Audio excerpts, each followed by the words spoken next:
mga kabonsay, no? Itong gagawin natin mga kabonsay, Cabo de Negro, pati yung negro na rin yung gagawa.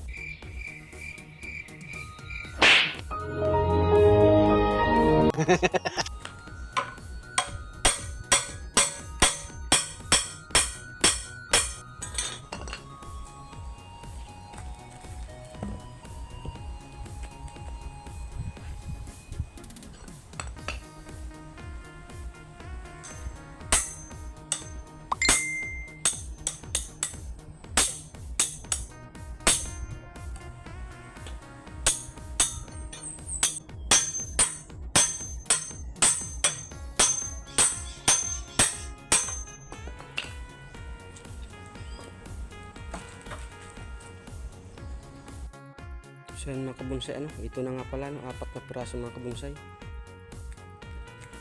Dito natin ipinis ito mga kabonsay, kaya dito lang yung malawak-lawak so medyo mainit sa tanghali. Taniman na natin yung mga kabonsay. Ito mga pala kabonsay yung mga natin, ang ililipat natin yung mga nakahanger mga kabonsay, para malinis sa tingnan mga kabonsay, marami din mga kabonsay.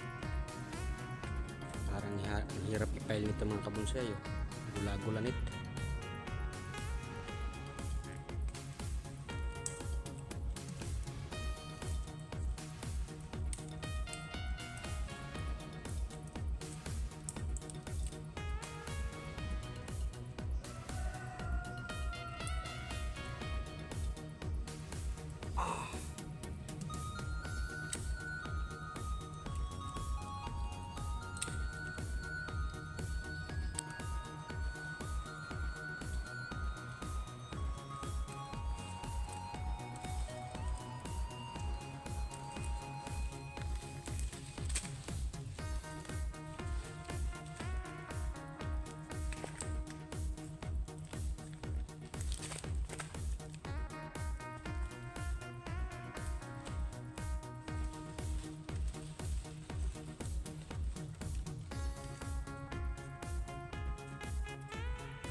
So yan mga kabonsay, ito na yung ginawa natin mga kabonsay, hiharapan tayo yung mga kabonsay, nadagdagan mga kabonsay,